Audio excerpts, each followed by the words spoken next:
Well, good morning and welcome to all of our participants in the room this morning. My name is Amelia McCulloch. I'm from the CEAV and I am pleased to be hosting the session for you this morning.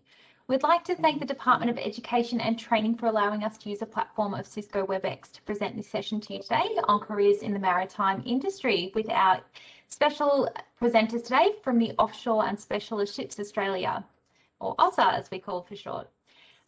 Just a reminder that microphones and cameras are switched off as the default, but we would love to engage with you throughout the presentation today in the live session through the Q&A and chat. You'll find the Q&A and the chat in the bottom right-hand corner of your screen. So please do feel free to type any questions throughout the session and we will be monitoring those as we go. Just a reminder, if you address it to all panelists so that we can answer those questions as we receive those. I'm now going to hand over to Jen Mitchell, who is our project officer for the CEAV, and Jen is going to introduce our incredible speakers for today's session, and we hope that you enjoy. Thanks, Jen. Thanks, Amelia, and welcome to everyone that's joining us this morning. I can see that we've got a number of students in the room. Maybe you've joined as a class or you're watching on your own iPad or your own device. So welcome to everybody. Really pleased to have everybody here. And joining us for this really special presentation. My name is Jen Mitchell and I work for the Career Education Association of Victoria. I'd like to begin this morning's session with an official acknowledgement of country. We respectfully acknowledge the Wurundjeri people of the Kulin Nation. We pay our respects to elders past and present and emerging leaders who are following in the footsteps of those who came before, and we thank them for the opportunity to conduct CEAV business on their lands. So this morning, I'm not going to take up too much of your time, but I'd really like to give you a quick overview of what will be covered today. So the main objectives of this session, I'm just going to move a couple of things on my screen here. The main objectives of the session are giving you as young people and students the opportunity to hear from people working in the maritime industry. So people working or having had worked at careers at sea. You're going to learn about the many career opportunities available in this exciting industry. And you'll be provided with a little bit of labour market information, which is related to the industry. So that means about what kind of jobs are out there, what it looks like in the future for job prospects and gaining employment. And you'll learn about some of the courses that are related to this industry that you might like to study down the track once you finish school. So we're going to get straight into today's webinar, but just a reminder that if you do have any questions, although your microphones are off, we'd love it to be as interactive as possible. So you can type any questions into the chat box or the quick Q&A box. So ask questions if things come up that aren't covered. So we have some really experienced maritime professionals with us today who will provide you all with great insight into careers at sea and why this is a really fabulous career option for young people to consider. So without any further ado, let's welcome our guest speakers, all the members of Offshore and Specialist Ships Australia, and they're going to share their extensive knowledge with you about why the maritime industry is so exciting and provides so many opportunities. So I'd like to welcome our guest speakers. We have a number of them today and you're going to hear from them all individually. Our first speaker is Ross Brewer and he's the chairman of OSSA, so Offshore and Specialist Ships Australia. So over to you, Ross. Thank you.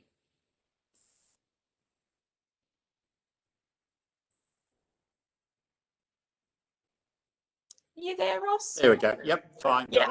Got it. Thank you, Jen, very much. And hi, everybody, and welcome to this webinar.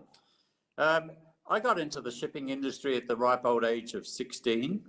And that was on a ship trading out of Australia.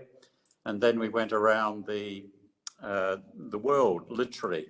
I studied shipping further over in London before coming back to Australia and had a lifetime career within the industry.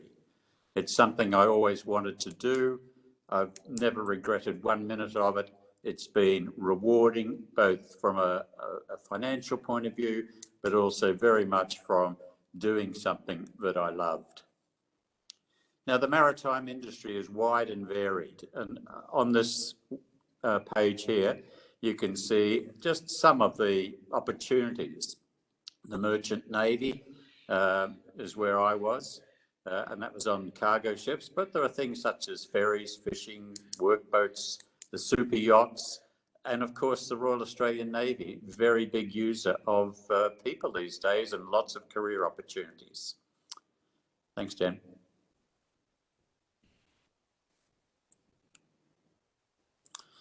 Now, a lot of people said to me, why is the maritime industry so important? We don't hear much about it. They don't know that 10% of the world's sea trade comes through Australian ports. Now, that is huge. So 95% of Australia's exports are transported by sea. And that is a very, very big part of Australia's economy. Our coastline, over 60,000 kilometres. Most of you will have been down and seen the ships as you pass by. They go all around Australia. But bigger than that is that our responsibility for search and rescue covers more than 10% of the Earth's surface. So per capita, we have more cruise passengers than any other nation. So you can see here why the maritime industry is so important to the well-being of our country, and the careers that are in there are really exciting. Thanks, Jen. In addition to just being interested in the transportation of goods, the maritime industry is also a big provider in the food sourcing. Now we have the fishing industry as an example. The energy industry. On the right-hand side, you can see a rig on a docking vessel. So the oil rigs in the oil industry, huge for Australia now, and that's where a lot of our members have spent a lot of their life. But don't forget the leisure. The leisure side, be it ferries, be it small cruise boats, or even just literally going out and fishing. Very important. So who is OSSA? Well, OSSA is Offshore and Special Ships Australia. We're a relatively young organisation. We focus on specialist ships in the maritime industry, but our members have been in every section of the industry. So we have a lot of people here really willing to help and share their experiences and the way that they enjoyed and the way that you can enjoy careers in this industry.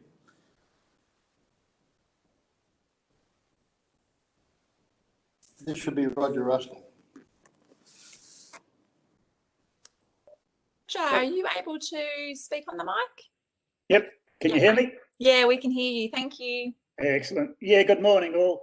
What I'd like to do is just give you a little bit of a rundown on some of the different types of ships. Ross mentioned Merchant Navy, and the Merchant Navy itself is a huge, huge different kettle of fish. This one here is a Ro-Ro. Tasmania would grind to a halt without these sort of ships. They're virtually great big garages, and the trucks and the cars drive on, and they go out across the Tassie. And as I say, Tassie could not function without these ships. And if any of your parents drive an imported car, they would have arrived in Australia from something very, very similar to this, but probably much, much bigger. So very, very important ships. Next one, thanks, Jen. Next one, tankers. Now we're all interested in renewable energy. I mean, it's the thing of the future, but there is still a huge amount of oil transported by sea, equal to about 351 million litres a day is imported into Australia. And 83% of that comes obviously by sea. These tankers, the ones that you'll see trundling around Australia, each tanker is about 100,000 tonnes, but tankers go way, way up to over 500,000 tonnes. And that's a big, big, big ship. But they're just sort of what I would call sort of standard sort of merchant navy ships, just to give you a little bit of an inkling of what is possible. I have to say I've been very, very lucky in my career. So what I want to do is just give you a very, very quick view of how my career progressed. And as I say, I've been very lucky. I started out on worldwide trading container ships, going all the way around the world, you name it, you know, container ships go there. If you've got no idea what a container ship, Google container ship stuck in the Suez Canal. And that's just happened overnight. And there's a container ship 400 metres long, carrying 20,000 containers. If they were put end to end, they would reach 350 kilometres. So it's a lot of cargo being transported around the world all the time. After I left that, I wanted something to do a little bit something different, and I got involved in the rig boats. And Ian will talk about that in a few minutes and give you the rundown on how the oil industry works. When I was in the offshore oil industry on the rig boats, that led me to be appointed as the captain of the Aurora Australis, Australia's so far only ice-breaking marine science vessel. Unfortunately, it's just finished. It came to the end of its life, and its replacement, which will arrive sometime this year, is the Nyena. And this is a ship jam-packed with scientific equipment and interesting stuff. It just really is mind-blowing, the things that that ship will be able to do while it's down in Antarctica going through. It can break 1.6 metres of ice continually. I mean, can you get an ice cube out of the fridge and try and squash it? And it'll give you an idea of how strong ice is. After that, I wanted something a little bit different again, and I got myself involved in pilotage in the Great Barrier Reef, and I happily guided over 980 ships up and down the Barrier Reef. Good one. After that, my good lady wife said, "It's time you came ashore." And the phrase we use is swallow the anchor. Swallow the anchor, son, and come ashore and work, which I did. And I took a job in Canberra working for AMSA, the Australian Maritime Safety Authority. Once again, very, very interesting work. So there's not just one thing to do when you go to sea. There's many, many things you can do. And the good thing is every single one of these things I've just talked about starts with the same educational process. The same courses initially qualify you to do any of these, and then you can go out and do what you want to do. Thanks, Jen. Thanks, Roger. Just going to click through. And now, Peter, are you able to speak on the mic? Hi, Jen. Can you hear me okay? Can hear you perfectly. Thank you. Okay, that's great. My name's Peter Barrow, and unlike all my learned colleagues here, I didn't go to sea. I spent my working life working in administration and in the office, and I was a HR manager, which is human resources, and that's basically people management. And people management extends not just to the hiring and looking after people who go to sea, but it's also keeping a watchful eye on their families and their other commitments, because people who go away, they spend probably these days in Australia, the Australian seafarer probably spends 6 months of the year away. That might be a 4-week swing, or it might be a 5-week swing. And of course, sometimes people at home have to be looked after, and sometimes mum or dad might need to get off the ship and go home to help things out. So it's a very all-encompassing job, was my job, and I thoroughly enjoyed it. It took me on lots of journeys, because shipping isn't just the sole domain of Australia, as Ross and Roger have said. We have a lot of overseas connections, so in my job it was terrific to do a lot of travelling. Spent a lot of the time on ships as well, and meeting a lot of people, and travelling throughout Asia, Southeast Asia, Europe and the UK, and making a lot of connections, which made your career very, very interesting. I think if you're looking at a career path, I think things that young people should be considering, if they're passionate about the sea, and they might have friends or families who've been to sea, but there's lots of different avenues. There's things like the Sea Scouts, there's things like the Navy Cadets, which take on people from 13 to 17, they're Australian-wide.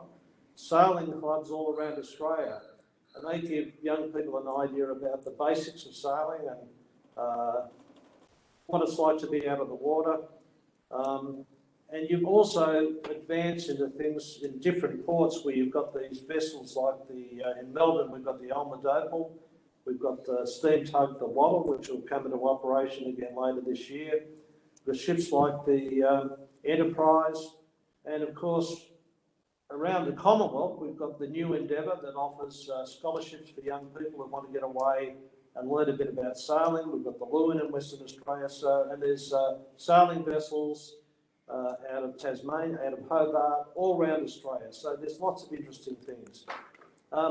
My focus when I left school was to just understand a bit about logistics and the economics of transport, and not to shoot the lights out with honours degrees or anything, but to basically just get an understanding of the fundamental economics and the logistical issues about the shipping industry. And that stood me in good stead. But as a personnel manager, when young people came to see me, if they had a bit of an understanding through what I mentioned before, the Sea Scouts or the sailing clubs or whatever, they generally had a pretty good direction about where they wanted to go. And I found that it gave them a good understanding, a little bit of a good introduction about what the future lay. So if you look at the growth in the maritime industry, I think there has been a census done by Maritime Industry Australia. Now, Maritime Industry Australia Limited is a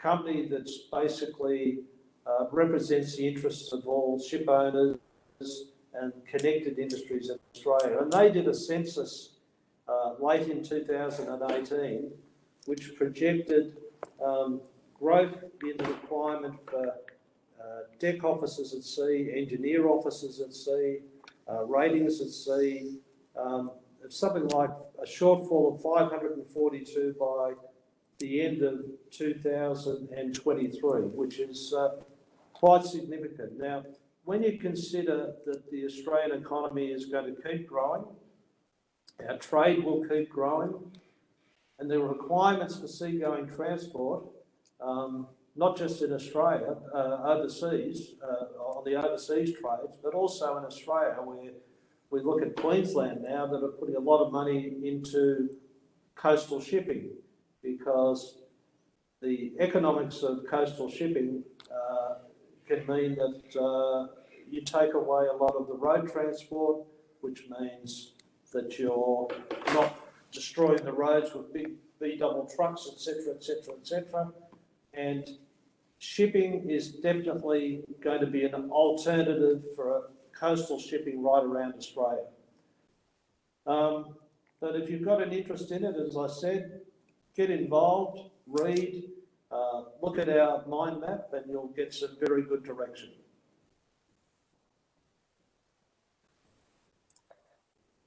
Thank you. And now hand over to Ian. Thank you very much. Can you hear me? We can hear you, yep. Okay, great.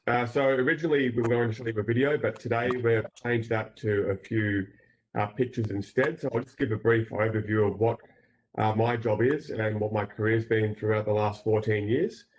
So as Jen puts up the pictures, you'll see pictures of offshore vessels. These vessels support offshore platforms such as drilling rigs and FPSOs. What they specialise in predominantly is transporting cargo to and from land and the offshore installation. They also specialise in picking up of their anchors and deploying anchors in new locations when they need to discover new oil and gas fields. To give you a quick rundown, when I was a kid, I did Navy cadets for about 6 or 7 years. And from there, I finished high school. I took a gap year, which I find was a pretty sensible decision in the long term. And then I decided to go to the Australian Maritime College in Launceston where I completed my pre-sea deck training. So from there, my training took about 3.5 years, which is typical of a cadetship. And what that involves is doing about a year of time down at the AMC, doing class work. And then there's also 18 months of sea service that you need to complete to gain your certificate of competency. So after working in the offshore industry, I've also worked in different fields such as a defence force vessel during its construction phase. And currently I work on a transshipment vessel called the Lucky, which transports grain from land to vessels waiting offshore, because some ports that we have in this country aren't big enough to fit certain size vessels. So we take the grain to them, which is quite a unique experience. I'll put up in the chat a virtual reality tour of the ship as well. So for anyone that's interested, they can have a look at what the ship looks like up close. So as far as careers at sea go, well, I'm a deck officer, which is a navigator. There are also other opportunities at sea, such as a deckhand. You can also be an engineer. You can be a cook as well. But also, if you're not interested in working at sea, there's plenty of other opportunities in the maritime sector, such as, like Peter Barrow just said, HR, or working in IT, being an architect. There's so many opportunities. So it does pay your local TAFE or contact the Australian Maritime College and get some guidance on what courses are available, and to see what may interest you, because it may not be going to sea. It may be some shoreside profession. Alternatively, you can also contact us via email or on any of our social media platforms. We're always, willing to offer some advice where people need it. That's about it. Thanks, Ian. Thanks so much. And as Ian mentioned, he has created a little video, which unfortunately we can't share today via the WebEx platform, but we do have links to that video, which we'll pop in the chat so you can look at it later. But it provides really great insight into careers at sea, and is within a student workbook that we have developed. There is a number of videos highlighting different jobs and the activities that students might want to learn more about if you are working in one of these occupations. So thank you, Ian. Thank you. So Ian's just spoken about being a deck officer. Is there anything you wanted to add to that one, Ian, or is that pretty much covered off? Well, it pretty much covers it. A deck officer is a navigator, and we basically specialise in driving the ship safely in and out of ports. So as you can see there, you have your career path. You start off as a deck cadet, you work your way up to a junior officer, and then from there you go to chief officer, and then up to captain. And getting to the captain's role can take about 10 years, which is pretty much the minimum amount of time it takes to become a captain. But like I said, being a deck cadet, it takes about 3.5 to 4 years of training before you become a junior officer, and it's very worthwhile. I definitely encourage people to explore a career as a navigator. Wonderful, thank you. And Roger. Hello, I'm another Roger. Hi, Roger. We're going to talk a little bit about becoming an engineer on a vessel. My journey started on my 15th birthday when I left school. And by that time, I'd had enough of school and I wasn't interested. So I got an apprenticeship as a fitter and machinist, which I did for 5 years. And after I finished my apprenticeship, I had this, after hearing a lot of stories about guys who had gone to sea, especially during the war, I had this compulsion to go and see what it was all about.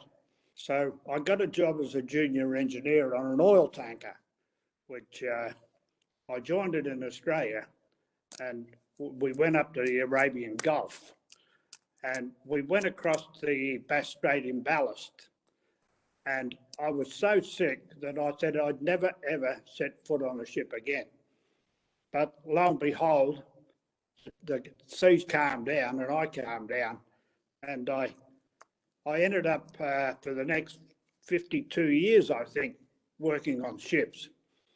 I worked on many different vessels, general cargo ships, freezer ships, oil tankers, gas tankers, what else? All sorts of things. But I also ended up in the offshore industry on the rig boats and big ocean-going tugboats. I worked for a company in Singapore who did worldwide towing all sorts of things all around the world. But my journey, after I'd been on as a junior engineer, I went back to study. And back in those days, you had to do 6 months of study and then go away to sea and then come back and study again and get sea time and get your qualifications. But it probably took me, being not a genius, probably about 18 years before I got my chief engineer's license.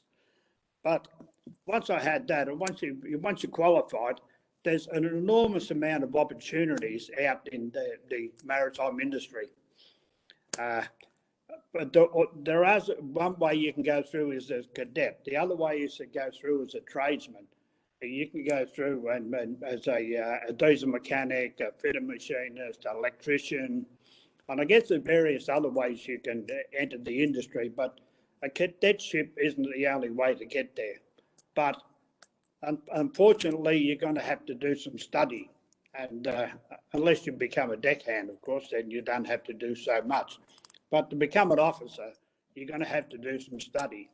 And to be an engineer, you've got to do some maths, some science, especially physics, and to get your qualifications. But even if you don't want to be a chief engineer, you can also get as a watchkeeping engineer, a second engineer, where you can just spend the rest of your career doing that, and there's nothing wrong with that. There's plenty of places you can go and get a job. And also, you're going to be very well paid. You're going to have plenty of time off.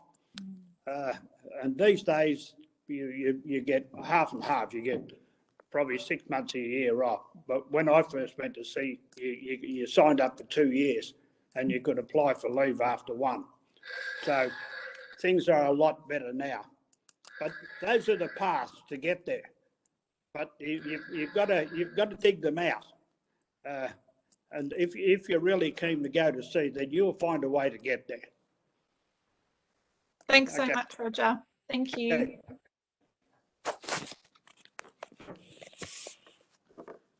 Peter, back to you.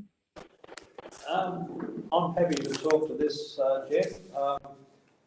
Catering is very important on ships, and one of my observations as a people manager was the two most important people on the ship for ship's morale was the captain and the cook. And good cooking means a happy crew. And right now, people who go through chef's courses do get the opportunity, once they've got their trade qualifications, to go to sea. On top of your trade qualifications, you basically need your basic sea survival training. Sea survival training means the ability to save yourself, it means the ability to save others, know how to escape, know how to fight a fire, good first aid procedures, etc. And those courses are run regularly all around Australia. Similarly, with stewards on some of the bigger ships, like the vessels, the Spirit of Tasmania 1 and 2, there's quite a lot of stewards there, and they look after the needs of the passengers, whether that's serving food, whether it's maintaining the cabins, cleaning up the accommodation on those very big vessels.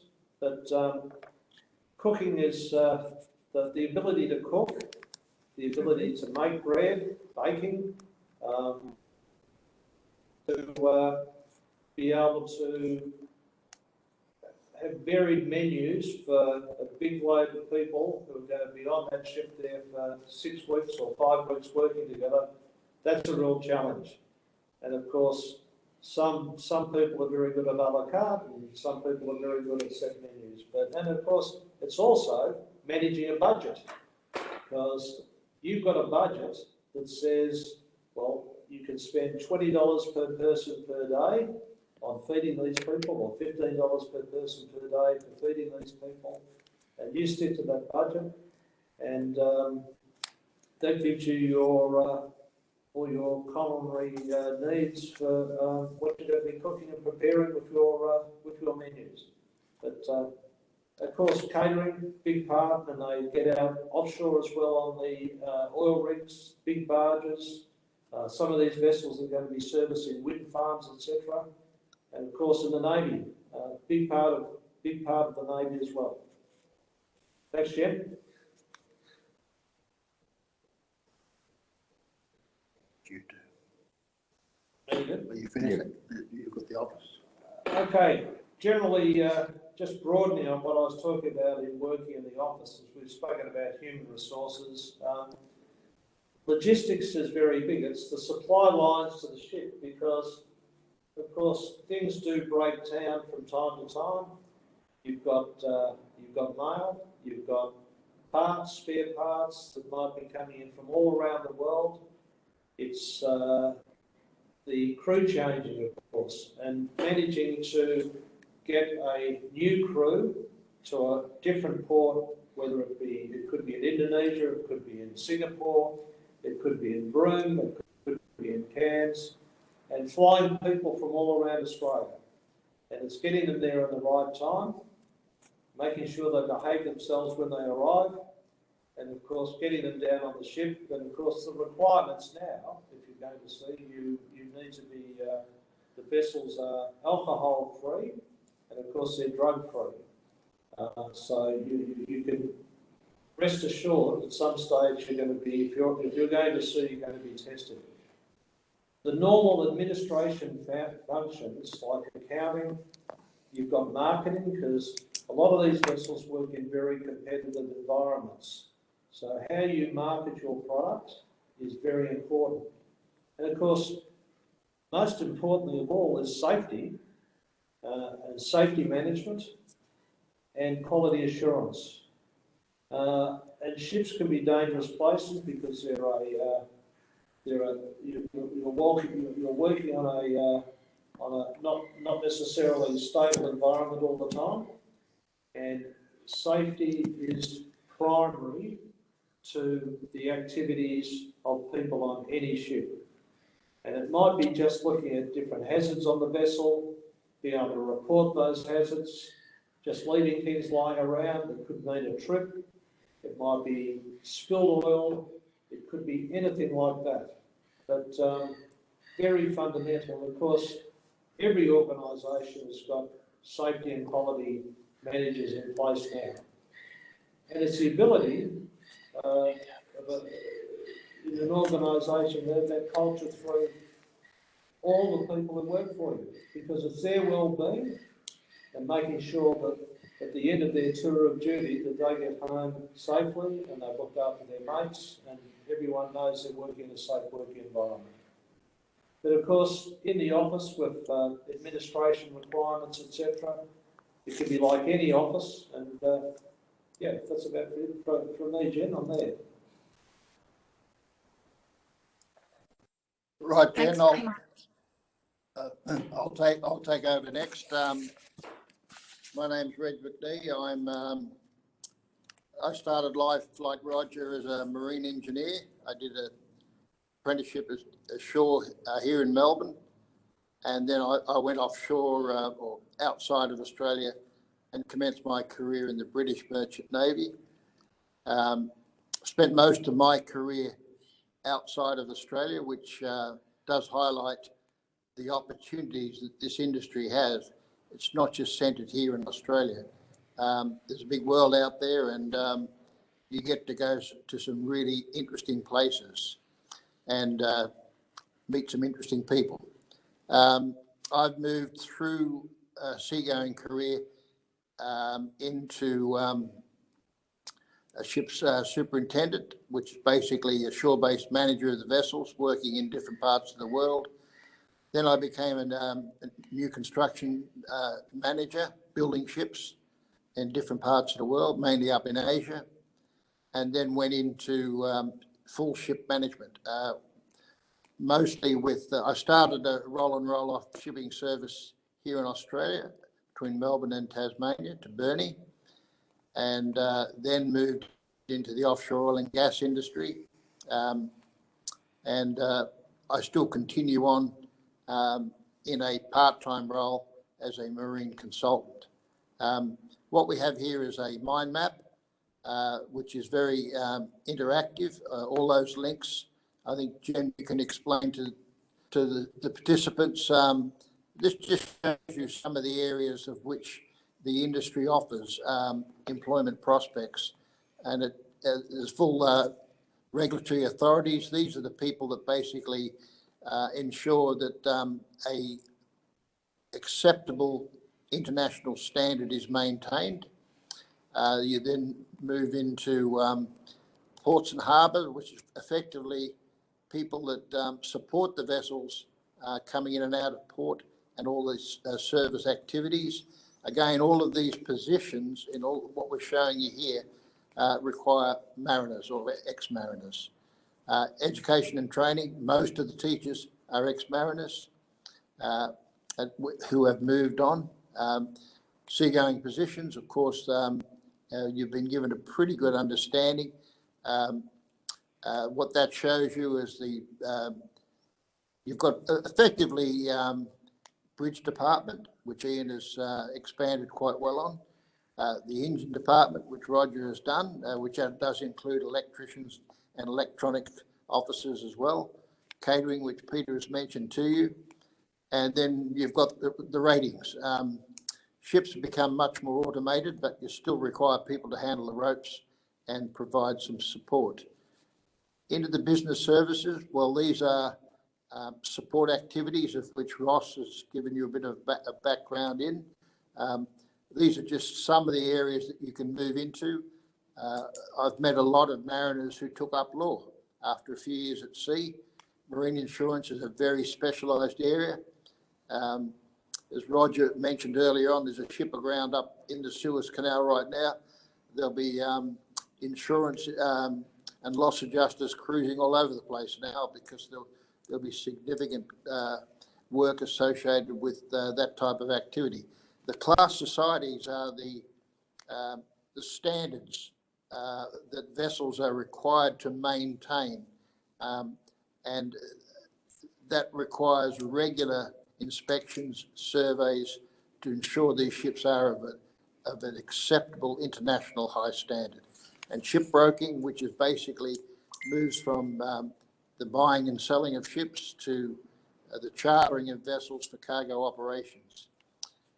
Ship management, Peter pretty much focused on most of that area, which is, again, the support function.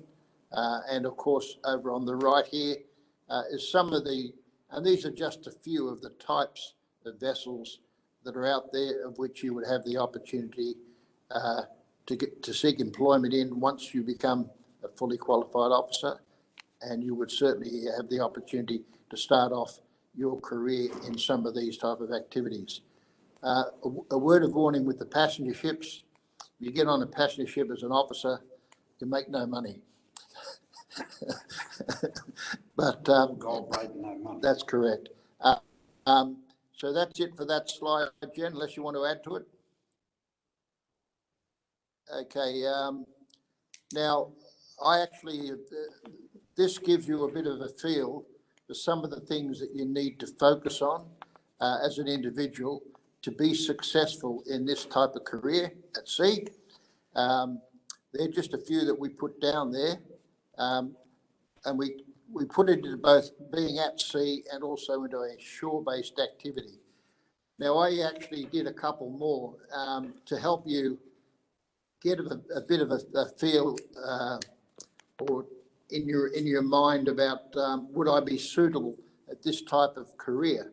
And we at OSSA can certainly help you because we're available, and Jen will show all the links and everything else to follow up with questions. And already some of the schools have approached us if we could participate at your school's careers day, and we're more than happy to come along, and that gives you the advantage of a one-on-one to answer some further questions. There'll be lots of questions. It's moving into this type of career is very different. As my colleagues have said, it's not the job. You don't go home at night and meet with the rest of the family or your friends. You've got to have that characteristic to be able to get out there and make it happen. I put a few points down here which I'll quickly touch on, and these are some of the advantages. Very good money, you're well paid, you get responsibility in your career early, which I think is great. When you're single, in particular, the opportunity to travel. Now, there's a big world out there and you get a chance to go to great places. There's long-term demand particularly for the officers, and the ability to transition from your seagoing career into a shore-based position is very much there. And at the end of all this, you get lots of time off. So you can then come home, visit with the family and visit with your friends. Some of the skill sets that we feel that will help you in considering this type of career is, I put it down as a hunger, a drive to learn. You really got to be a bit of a self-starter and really want to make it all happen. You've got to be bold in terms of moving outside your comfort zone. So, it's on the ships, there are small groups. You don't get to see a lot of people when you're working watches and things like that. That means that you've got to be able to be a self-starter. You've got to adapt. Every day is very different on a ship. You've got to think on your feet. So, team player, very important, and loyalty. There's a chain of command which you need to maintain at all times. That's it on that one, Jan.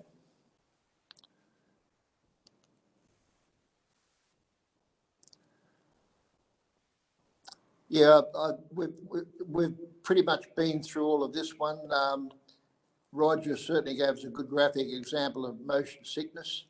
And I think I've touched on most of those things there, Jen, so we can move on. And I think you've covered off most of these as well too, Reg. I was instructed by you to quickly go through. That's fine. Thank you. So I think that we go to Robbie. Rob. Yep, sorry. Rob, over to you. Yes, good day, Jen. Good day, everybody. My name's Rob Anderson. I'm a ship's captain and a master mariner. Same as Ian. I've been master of nearly every type of ship in every part of the world. Been a marine pilot, went ashore as marine operations manager and harbour master, then back to sea again. I went to sea at 15 in commercial merchant ships, not Navy warships. There's a big difference. Merchant Navy is an old-fashioned term, and I don't want you to be put off by the term Navy. That part of it sort of really doesn't exist in our world. In my whole career at sea, I've never had to salute anyone. I've rarely worn a uniform, and I've never had to march up and down a parade ground or fire a gun. So the commercial ships are entirely different to Royal Navy ships. My slide here is, how do you make a start? Well, one of the key points I think is it's important to identify what your interests are and then try to find a line of work or a career that you enjoy. If you enjoy doing your work, then it's not really work at all. If you find a job that you like to do and enjoy, then two things will come out of it. First, you'll enjoy the job, and secondly, you'll be very good at it. As you're finding out today, the maritime industry covers a wide range of skills and careers, and there are some interesting and very essential jobs that are actually not on board ships.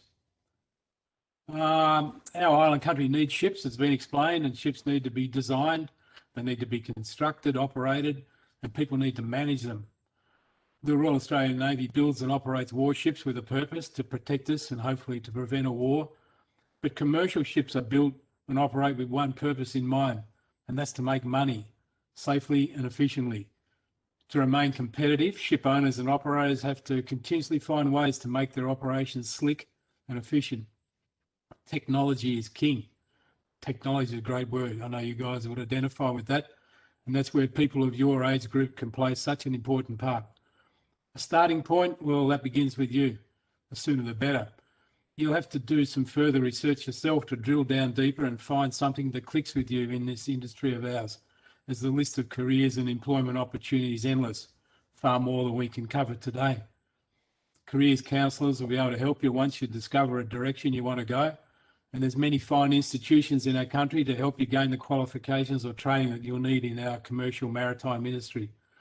And of course, now, as you've discovered, you'll have the benefit of being able to draw upon the knowledge and experience of people such as us today and OSSA in general.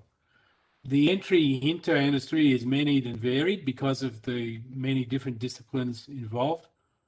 All maritime career paths have well-defined requirements and entry levels. Some will be academic and some are more hands-on. All shipboard qualifications are progressive in that one will lead to another higher level of qualification. And there are now paths in place that enable you to start a career in a small boat and end up on a super ship. A lot of training in the maritime industry is on the job. There's no better way to pick up skills and experience. Some of you, or you may know people who are interested, already have skills and qualifications. ROPL, or recognition of prior learning, has long been recognised for many years in our industry. So any skills and qualifications will come in hand. Non-shipboard careers also have well-established paths of advancement. Many companies in the maritime industry have offices and connections overseas, and many shore-based staff take up temporary positions in offices around the world to gain broader experience. A good example of this would be ship chartering and broking, the negotiating of ships and the cargoes they carry. So a worldwide experience level would always be very highly regarded by an employer. Okay, I hope that what you're seeing here today will get you thinking. That's all from me at the moment. Thanks, Jen. Thank you, Rob, very much. Okay, so for all the students in the room who are thinking, wow, this sounds like an amazing industry, or thinking that it's just piqued your interest a little bit and you want to learn a little bit more about it, I guess the next question is, how do I find out about this industry? How do I learn more about maritime, and where can I study? So I'm going to run you through a little bit of information that will help you get a little bit of insight, and then hopefully you'll go away after today and do some more research at home, speak to your careers counsellors at school, maybe chat to people at home. Maybe you've got someone who works in this industry and you can speak to them one-on-one and find out what you need to know. Or perhaps you might contact our guest speakers from OSSA today, and I'll give you those details at the end of the session. So there's a number of study opportunities in the maritime industry, and students are really encouraged to explore the opportunities at university, so where we obtain degrees, or at TAFE, where you would come away with a certificate or a diploma, and there's even short courses. So I encourage everyone to speak to the career practitioner at your school, and they'll be able to point you in the right direction of what's around in your area, and maybe what's even a little bit further away from you that you might want to explore and research and learn more about too. So here's a selection of some tertiary institutes throughout Australia that you might want to take a look at home. The Australian Maritime College is located in Tasmania and in Sydney, and they offer a range of degree courses which lead to meaningful employment opportunities. Many of the TAFE campuses offering maritime study in Australia are often based in coastal locations, and this provides an opportunity for students to get an experience out on the sea and on real life working vessels. So there's a number of links there, and within the student workbook, which I'll share with you at the end of the session, these links, you can click straight through and read about these courses at the different institutes. So many young Victorians with an interest in maritime relocate to the AMC in Tasmania, and they find this experience really interesting and rewarding. And in the student booklet, one of the case studies is a student it details Katie's experiences, and she studied at AMC. And I think this little quote provides a really good insight into why she loved her studies and relocating down to Tassie. And she writes, I really enjoyed my time studying at the Maritime College in Launceston. It is an amazing little community of seafarers and people interested in all aspects of the industry from all around the globe. And it's set in a beautiful small city in one of the best states in Australia. Amongst the study and socialising, I often spent my weekends exploring the natural wilderness of Tasmania, and now that part of the world will always hold a special place in my heart. So I guess that little quote to me says that even if you think, oh gosh, I live in a regional area and there's no ocean around me, there's still opportunities to study, and maybe to down the track you might feel comfortable moving and relocating and learning more about maritime and studying at one of these amazing colleges or universities or TAFEs. The Marine Training Services is an RTO, so that means a registered training organisation that provides commercial marine qualifications in a range of courses such as coxswain, marine engine driving and more. All courses include practical tuition aboard a 17-metre training vessel. So again, getting that hands-on experience. So studying in maritime isn't just learning out of books or learning online. You're getting that hands-on experience and really applying everything that you're learning. So if you are a hands-on type of person, this really could be something you should you would enjoy and you should learn more about. So there's other courses that relate to maritime. As we've heard today, it's not all about being offshore on a ship. There are some onshore roles, and you might like to consider some of the ones listed on the screen at the moment. So if you're really business minded or really admin focused, you like those type of subjects at school, you might do something like majoring in accounting or marketing or even freight and logistics, and work for one of the organisations in the maritime industry. Or if you have a real love of environment, sustainability, agriculture, you might do an arts degree perhaps and major in geography. If you've got those tech skills, as we heard earlier, that technology is always advancing and the industry needs young, skilled people to keep driving it forward and keeping up with all the technological advancements that are coming. So there's so many opportunities, and I really encourage every student to go away from here and learn more about the different courses. And if you've got questions, speak to your careers counsellor or contact OSSA, and I'll give you their details in a couple of minutes. So back to you, Rob, just to finish up. Yes, there's nothing like a bit of excitement to help the day go quickly. At times you can expect the unexpected, as the slide says. And no matter what position you may hold on a ship or ashore for that matter, you'll always find situations and challenges that require on-the-spot decisions and actions. As a competent, highly trained seafarer, you'll become very confident in your ability to cope with any sort of incident or emergency. Not only will you quickly become confident in yourself, but you also develop a confidence in others. Training and qualifications ensure that everybody knows what to do and what part they play. The following two examples here of the ships in the pictures are pretty much self-explanatory, and you can look at them and enjoy them later. I can assure you that there are many, many more, and everybody in the room now would have quite a few stories to tell. In these cases, these two incidents, you may be interested to know that the commercial ships pictured were on the job and saving lives many, many days before the Royal Australian Navy got there. These ships can move very quickly. The ship staff were instantly dragged away from their normal day-to-day operations and called upon to quickly carry out important rescue operation. Right now, get moving, people's lives are in danger. And the ships were just drawn away from their day-to-day jobs and plucked and shoved straight into these accidents and incidents. In both these incidents, the ship staff did a mighty job, but it's got to be mentioned that there's also a lot of behind-the-scenes activity when these events occur. This is where your shore staff and shore people come into play, not just the domain of the people on the ship. Office staff need to drop everything and quickly provide all the backup resources required by the ship. Additional fuel, crew, food supplies for the evacuees, medical services, helicopters, onshore support of every kind. There's always a lot to do, both by everyone on board the ship, but also ashore. And that's all from me. I hope you found this interesting and that it gets you thinking about a career in the commercial maritime industry. Good luck. and get stuck into it. And I hope you have some questions for me a bit later on. Okay, that's all, Jen. Thanks, Rob. And just to finish up, Reg, would you like to take the mic?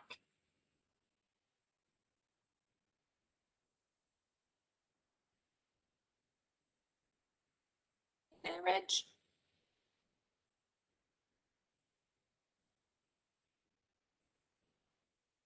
I can't quite hear you. Are you? There we Can go. you hear us now? Yeah, we can hear you now. Yep. Yeah, I do apologise for that. We're working a little bit remotely. We're at the Siemens mission down at the end of Docklands, if you've been that part of the world. We've got a number of what we call mentors that are available that can answer any questions that you may have. There's also a link that you can follow up on to send the questions through, and we'll certainly undertake to get back to you. Don't be frightened to ask. You might think it's something a bit naive. We understand that. We all started from a basic background and didn't know when we first went to sea, we didn't know an awful lot, I can assure you. A greenhorn, I think they call us when we first go to sea, but you learn very quickly and we're here to help. That's it, Jen. Thanks so much, Reg. And if anyone does have any questions, please feel free to pop them in the chat box. We've still got another couple of minutes, so pop any questions and we can endeavour to answer them with our really skilled professionals in the room. But just a reminder that, yes, you can visit the OSSA website and follow them on social media. So they've got all the regular social channels. So give them a like and stay up to date with all the great things that are happening in the industry. So I am just going to share with you a little bit about the student resource, which is free to access and it's all online. Ross, can I just ask you to pop yourself on mute, please? And this resource will assist you to learn more about the maritime industry. It's full of so many videos, so many case studies. And if what you've heard today, you're thinking, wow, this sounds amazing and so exciting and interesting, I really encourage you to download the booklet. Amelia will pop the link in the chat box so you can do that really easily and have a look when you finish the session today. As I said, it's got interviews with real people who are working in the industry right now. So you can hear what they've got to say and why they love their jobs. There's also a few little activities if you want to do them whilst you're reading through the booklet. There's written case studies as well. And there's also some of that labour market information about where the job growth is and why this is a good space to get into for work.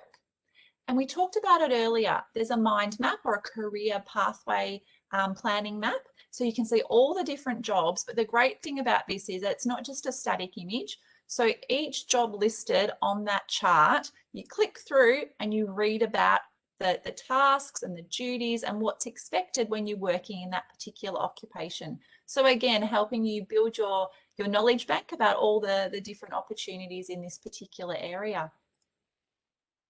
There's also information about all the training institutes that we talked about earlier that I quickly showed you, and then direct links again to those, to the TAFEs and to the colleges and to the unis. And there's also information in there about scholarships. So we all know that scholarships are a fantastic way to get in, to add to your study and can save you lots of money. So have a look at them as well.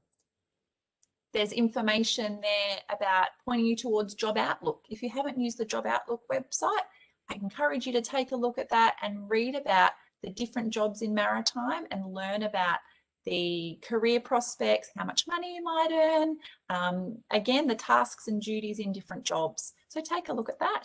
And there's also a few little online activities and quizzes that you can do.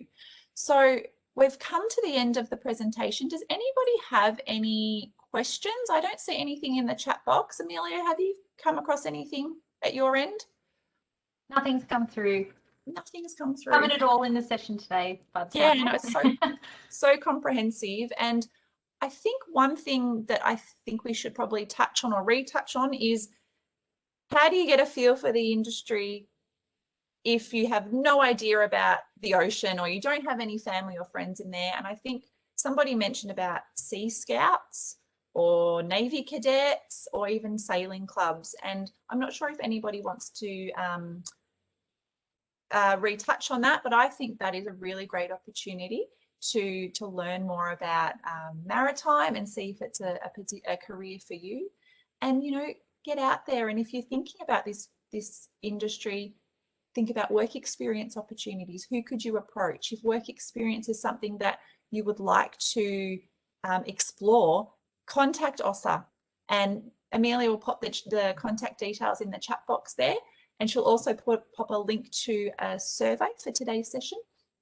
Contact OSSA and they might be able to pop you in touch with an organisation that can take you for work experience. And it may not be out on the ocean because there's lots of safety regulations and all that type of stuff, but you might work in the office and get a bit of a feel for what it's like to be around that space. So does anybody have anything to add? Because we've come to 12:33 and I'm aware that it's probably the lunchtime bell's probably going for students in classes, but anyone from any of our esteemed presenters have anything they'd like to add? We all good? Okay. Well, I might wind us up and thank everybody who has joined us today. I can see that we have had a number of students in the room. It's been so wonderful sharing this information with the group. Again, if you have any questions, please contact OSSA or contact us at the Career Education Association of Victoria. Your careers practitioner at school is a great starting point and they have links to all of this information for you. But thank you for joining us this afternoon. We hope that this has provided you with amazing insight into a really exciting industry that's suited to people that love the sea, who are interested in trades, who are business minded, who've got people skills, administration skills. It's such a wide variety of interests can be catered for. So look into it and hopefully we'll see you at another webinar sometime down the track. Thanks for joining us.